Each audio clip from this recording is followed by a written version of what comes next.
তো ভাই যা কিছু হচ্ছে সব হলো আল্লাহর ইশারায় হইতেছে, বুঝছেন? যা কিছু এই বাংলাদেশের পলিটিক্সে গত কয়েক মাস ধরে যা কিছু ঘটছে সবকিছু আসলে আল্লাহর ইশারাই হইতেছে।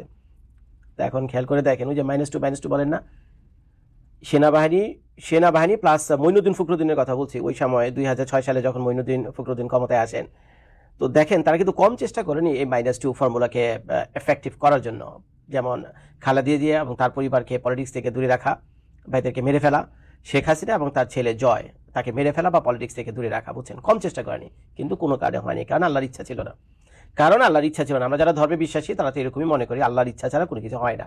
তো এখন খেয়াল করে দেখেন, যেটা কিনা মানুষ করতে পারেনি, সেনাবাহিনী প্রধান আর তৎকালীন আয়রন ম্যান এই মঈনুদ্দিন ফখরুদ্দিন এরা করতে পারেনি, কিন্তু এখন আল্লাহর ইশারায় সেটা এখন অটোমেটিক, কিছু কিছু জিনিস আছে অটোমেটিক হয়ে যায়। আমেরিকাতে একটা সিস্টেমকে আমি আপনাদেরকে বলি, এই যে বিভিন্ন পেমেন্ট দেয় না, আমি এই যে যেখানে বসে ভিডিও করছি, তো কারেন্ট বিল আছে, বাড়িওয়ালের ঘর ভাড়া দিতে হয়, পানির বিল আছে না, তো এগুলো না সব অটোমেটিক পেমেন্ট হয়ে যায়। ওই মাসের 1-2 তারিখে বাড়িওয়ালা টাকা আমার ব্যাংক অ্যাকাউন্ট থেকে নিয়ে যায়, কারেন্টওয়ালার পয়সা থেকে নিয়ে যায়, তারপরে যে ইন্টারনেট চালাতেছে অটোমেটিকভাবে, সব অটোমেটিকভাবে হয়। তো বাংলাদেশে সে এখন অটোমেটিক জিনিস চালু হয়ে গেছে, সবকিছু আল্লাহ তাআলার ইশারাতে। তো এখন এই যে -2 ফর্মুলা যদি এফেক্টিভ হয়, কার্যকর হয়, তাহলে who will be benefited? K benefited হবে? নিঃসন্দেহে জামায়াত ইসলামী। কারণ জামায়াত ইসলামী বাংলাদেশে এখন একমাত্র রাজনৈতিক দল যারা কিনা দেশের মাটিতে দাঁড়িয়ে, বাংলাদেশের মাটিতে দাঁড়িয়ে পলিটিক্স করে। আর যে দুইটা দল আছে, একটা হলো আওয়ামী লীগ, তো বর্তমানে ভেকেশনে আছে আওয়ামী লীগ, কবে আসবে তা জানি না, তবে মোটামুটি মাইনাসের দলই আপাতত আগামী 5 বছর 10 বছরের জন্য ধরে নিতে পারেন। দ্বিতীয় এফেক্টিভ দল ছিল হলো এই বিএনপি দলটা, মানে 100-এ অপরচুনিটি ছিল তাদেরকে নেক্সট ইলেকশনে মেজরিটি নিয়ে গভর্নমেন্ট ফর্ম করার, কিন্তু তারাও সেখানে ফেল করে বসলো। সবই দেখেন আল্লাহর কুদরত। খালেদা জিয়া যে সে জেলখানা ছিলেন, তো আমার তো মনে হয় জেলখানা থাকা অবস্থাতেই খালেদা জিয়া ভালো ছিলেন, সুস্থ ছিলেন, যতদূর আমরা খবর পেয়েছি। কিন্তু যেই মাত্র খালেদা জিয়া জেলখানা থেকে বের হয়ে আসলেন তো ভালো কথা, তারপর থেকে কম বেশি সামান্য একটু অসুস্থ ছিলেন, কিন্তু এই সেনাকুঞ্জে যখন এই অভ্যর্থনাতে গেলেন 3 দিন আগে, তো তখন কিন্তু তার সেদিন যে খানা সে খাইছে ওইখানে সেনাকুঞ্জে, সবাই ওই যারা দরবার হলে যারা অতিথি ছিল, যে খানা বিভিন্ন খানা টানা খাওয়াইছে না, ভিআইপিতে তো অনেক খানা টানা দিচ্ছে শুনছি। ভাই আমরা গরিব মানুষ, এই খানা আমরা পাবো কই? আর আমার ভিডিওকে দেখে, আমার ভিডিও দেখে বাংলাদেশের সব কাঙ্গাল ভুকানাঙ্গা গরিব মুখসূক্ষ্ম মানুষ, আমি নিজে মুখসূক্ষ্ম মানুষ, আমরা তো ভিআইপি লোক তো না ভাই, আমাদের তো কেউ দরবার হলে দাওয়াত দেবে না, আপনাদেরও দেবে না। তো যাই হোক, তারা গিয়ে সেই খানা টানা খাইছে, সেই খানা খাওয়ার পরের দিনই সিরিয়াস ভাবে অসুস্থ হয়ে পড়েন খালেদা। যে দেখেন আল্লাহর কি কুদরত, দেখেন, এবং এগুলো কিন্তু সব অটোমেটিক ভাবে হচ্ছে। তো খালেদা যদি মোটামুটি অ্যাক্টিভ থাকতো, তো খালেদা জিয়ার উপরেই কিন্তু, খালেদা জিয়া এবং তারেক রহমান এই দুজনের উপরে হলো টোটাল বিএনপি দলটা নির্ভরশীল, কারণ তাদের কোনো বিকল্প অল্টারনেটিভ কোনো লিডার এখনো বিএনপিতে তৈরি হয়নি, যে কিনা বলতে পারে যে আমি খালেদা জিয়ার অল্টারনেটিভ, আমি তারেক রহমানের অল্টারনেটিভ। বাংলাদেশের মাটিতে দাঁড়িয়ে কথা বলার মতো এই ধরনের অবস্থা বিএনপি দলটার নাই। এখন বিএনপি দলটার ভিতরে আছে দল, উপদল, এই দল সেই দল, কেউ ভারতপন্থী, কেউ আমেরিকাপন্থী, কেউ আবার আওয়ামী লীগপন্থী। আসলেই বিএনপির বহুত লোক আছে যারা আবার আওয়ামী লীগপন্থী। তো এইসব নানান করে ক্ষত বিক্ষত এক অবস্থা। তো তারপরে দলটা কোনো মতে টিকে ছিল একটা সাইনবোর্ডের মাধ্যমে, সেটা হলো মেজর জিয়াউর রহমান সাহেবের যে সাইনবোর্ড, প্লাস তারপরে সাইনবোর্ড হলো খালেদা জিয়া সাইনবোর্ড, তৃতীয় যে সাইনবোর্ডটা আছে সেটা হলো তারেক রহমানের সাইনবোর্ড। এখন খেয়াল করে দেখেন, এখন সাইনবোর্ডই কঠিন অবস্থা, এখন সাইনবোর্ডই তো পইরা যায় অবস্থা। এখন খালেদা জিয়া যে অসুস্থ, তো বর্তমানে যে এই যে কয়েকদিন পর যে ইলেকশন হবে, তো সেই ইলেকশনে তো খালেদা জিয়ার আর পার্টিসিপেট করার কোনো সুযোগই নেই। কেমনে হবে? যে লোক উঠে দাঁড়াতে পারে না সেই লোক নির্বাচনে অংশগ্রহণ কেমনে করবে? এটা তো আমার কমন সেন্সে ঢুকে না। উনি নিজে ব্যক্তিগতভাবে এগুলো করবেন, এগুলো হাস্যকর। তো যার ফলে মাইনাস কিন্তু হয়ে যাচ্ছে খালেদা জিয়া। আর ওদিকে আওয়ামী লীগের খেলাটা খেয়াল করে দেখেন, এখানে আপনারা বলতে পারেন যে এই যেটা আমি আসলে বলতে চাচ্ছিলাম, যে এই -2 যদি ফর্মুলা কার্যকর হয়ে যায়, তাহলে বাংলাদেশে 100-তে 100 জামায়াত ইসলামী মানে এই করে ইলেকশন করে ক্ষমতায় আসবে। 100-তে 100, এখন আর 99-তে 100 না, বুঝছেন? 100-এ হয়ে যাবে। পয়েন্টগুলো আমি আপনাদেরকে বলি। তো জামায়াত ইসলামের সামনে প্রধান বাধা ছিল কি? আওয়ামী লীগ। তো আওয়ামী লীগ তো মাইনাস হওয়ার পথে, মাইনাস হয়েও গেছে, 5-10 বছরের জন্য নির্বাচিত। মোটামুটি আওয়ামী লীগের চিন্তা ভাবনা থেকে, আওয়ামী লীগের সাইড থেকে, আওয়ামী লীগ মনে করেন আমরা ভেকেশনে আছি, 17 বছর ছিলাম, অনেক টায়ার্ড, আমরা এখন ভেকেশনে আছি। তো যাই হোক, অটোমেটিক ভাবে মাইনাস হয়ে গেছে। এখন খেয়াল করে দেখেন, আওয়ামী লীগের মাইনাসের পিছনে কিন্তু জামায়াতের কোনো ভূমিকা কিন্তু নাই, দায়ীও করতে পারবেন না। একটা মজার ব্যাপার হলো যে আওয়ামী লীগ উচ্ছেদের পিছনে বা যে আন্দোলন হয়েছে, সেখানে কিন্তু আন্দোলনের মুহূর্ত পর্যন্ত আমরা জানতাম না যে জামায়াত ইসলামের প্লাপান এখানে ইনভলভ, যদিও পরবর্তীতে আমরা জানতে পারছি। তো যাই হোক, দেখেন এখন জামায়াত ইসলাম পিছন থেকে করুক বা সামনে থেকে, যাই হোক না, সরকারের একটা পরিবর্তন হয়েছে। তো এখন সরকার পরিবর্তন হয়েছে, ভালো কথা, একটা বিচার টিচার হবে, এগুলো ভালো কথা। দেখেন আল্লাহর কি কুদরত, এখানে কিন্তু জামায়াত সরাসরি ইনভলভ না। জামায়াতের নাম কিন্তু আসে না যে জামায়াতই শেখ হাসিনাকে উচ্ছেদ করছিল। পরবর্তীতে কেউ বা কারা আকারে ইঙ্গিতে এই ধরনের আলোচনা আনে, কিন্তু ভিডিও ফুটেজগুলো আপনারা যদি সামনে থেকে দেখেন, সাধারণ মানুষ সাধারণ মানুষ, এই ছাত্র জনতা, এরাই কিন্তু শেখ হাসিনার পতনের জন্য প্রধান দায়ী। মানে আমরা এটা কমন সেন্স, এটা বোঝার জন্য ঘাড়ে দুটা মাথার কোনো দরকার না। এখানে জামায়াতের কিন্তু খুব একটা নাই, ভূমিকা নাই, মানে দেখে মনে হয় না ভিডিও ফুটেজ, বাস্তবতা হলো ওটা সত্য।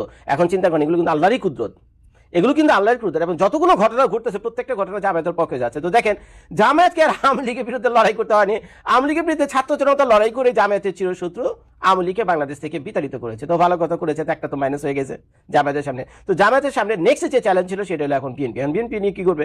এখন আমি তো এই গত 14 মাসে এমন কোনো কিছু দেখিনি যে জামায়াত এমন কোনো চেষ্টা করছে যে বিএনপিকে মাইনাস করার জন্য। বিএনপি মাইনাস নিজে থেকেই হয়েছে। এখন দেখেন, খালেদা যে অসুস্থ হয়েছে সেটা আল্লাহরই কুদরত। জামায়াত গিয়ে তো আর খালেদা জিয়াকে সেনাকুঞ্জতে সে আউল ফাল খানা খাওয়াই দেওয়া, তারপরে তারা অসুস্থ বানায়নি। তো অনেকে তো বলতেছে সেনাকুঞ্জে বলে কি কি খাওয়াইছে না খাওয়াইছে, এবং এটার জন্য বলে ডক্টর মোহাম্মদ ইউনূসই দায়ী। তো যেগুলো এগুলো শোনা কথা, এগুলো ফালতু কথা, বুঝছেন, এগুলো আমার মনে হয় এগুলো কিছু একটা হয়েছে। তো যাই হোক, যেটা বলছিলাম আমি, এখন জামায়াত যেহেতু অটোমেটিক ভাবে আওয়ামী লীগ মাইনাস হয়ে গেছে, এখন বিএনপি যদি মাইনাস হয় তো অনেকে আঙ্গুল তুলবেন জামায়াতের দিকে, এই জামায়াতই পিছন থেকে কারে কারে এগুলো করতেছে। কিন্তু ভাই কই উত্তর তুলুন না, করেনি, এগুলো অটোমেটিক ভাবে হইতেছে, আল্লাহর কুদরতের মাধ্যমে হইতেছে। এই যে খালেদা যে অসুস্থ হয়েছে, উনি এখন নির্বাচন করতে পারবেন, এবং দলটা এখন মানে করুণ পরিণতি, দলটার এখন বিএনপি দলটার এখন করুণ পরিণতি। আরো কি করুণ পরিণতি একটু পরে আমি আপনাদেরকে বলছি। এখন সারা বাংলাদেশে কিন্তু নির্বাচনের জন্য মানে কঠিন এক নির্বাচনী প্রচারণা হওয়ার কথা, প্রত্যেক সভা সমাবেশ, টিভি চ্যানেল, ফেসবুক, ইউটিউবে, কিন্তু এগুলো সব এখন বন্ধ, এগুলো টুকটাক এখন বন্ধ হয়ে গেছে। একতরফে এখন নির্বাচনী প্রচারণা চালাচ্ছে হলো জামায়াত, এবং দ্বিতীয় যে বিএনপি যে দলটা আছে, আওয়ামী লীগ তো নাই, আর বাকি যে খুচরা মুচরা কিছু দল আছে সেগুলোর আমি আলোচনা আনতে চাচ্ছি না। এখন বিএনপিও এখন নির্বাচন বন্ধ করে ওই খালেদা জিয়ার দোয়া মাহফিলে ব্যস্ত। দ্বিতীয়ত ওই তারেক রহমান দেশে আসলো কি আসলো না, 48 ঘন্টার ট্রাভেল পারমিট পাইলো কি পাইলো না, পলিটিক্যাল অ্যাজাইলামের খবর কি না, তারপরে ওই যে আমেরিকা বলে ধমকাইছে তারেক রিয়াকে, তুই দেশে যাইস না, দেশে গেলে তোর মেরে আলাম ধরে আলাম, বুঝছেন। তারপর আবার ভারতের যে গোয়েন্দা আছে এরাও বলে গোপন চিঠি পাঠাইছে, গোপন মেসেজ পাঠাইছে তারেক রহমানকে, দেশে আসলে আর ফিরে যেতে ওরা, বাবা তুমি যেদিকে আসো ওদিকে দেখো, বুঝছেন। Yes my friend, give me few minutes, okay. তো এদিকে আবার রয় বলে চিঠি পাঠিয়েছে, যাইলে ধরালাম খায় ভালো, বুঝছো, আর মানে হাইটটা দেশে ফিরে যেতে পারবে না, ব্রিটেনের ফিরে যেতে হবে না, আমি তোমার গাইড করে দেবো, বুঝছেন। এইসব নানান কাহিনী টাইনি বলা হয়েছে। তো এগুলো সবই কিন্তু আল্লাহর কুদরত, এগুলো কিন্তু জামায়াত ইসলামী শিখিয়ে দেনি, রয়েরও শিখিয়ে দেনি, আমেরিকারও শিখিয়ে দেনি। এখন জামায়াত তো আর ওই জামায়াত ইসলামকে পছন্দ করার কথা না, সেটা আপনারা জানেন কি কারণে করবে না। দ্বিতীয়ত আমেরিকারও করার কথা না, কিন্তু এগুলো সব অটোমেটিকই হচ্ছে। এখন বিএনপি দলটাকে আমেরিকা এবং ভারত এরা নিজেরাও পছন্দ করে না। এখন খেয়াল করেন, এটা তাদের মধ্যে অন্তর্দ্বন্দ্ব, বিএনপির সাথে আমেরিকার দ্বন্দ্ব, বিএনপির সাথে রয়ের দ্বন্দ্ব। এখন মাঝখান থেকে জামায়াত তার কিছু করেনি, এবং সবকিছু অটোমেটিক ভাবে হইতেছে, সবকিছু অটোমেটিক ভাবে হইতেছে। তো এখন যদি আর আমেরিকার ভয়ে যদি তারেক রহমান বাংলাদেশে না আসে, দ্বিতীয় ভয় আরেকটা আছে এই ডক্টর মোহাম্মদ ইউনূস করে, এরও বিশ্বাস করা খুব কঠিন।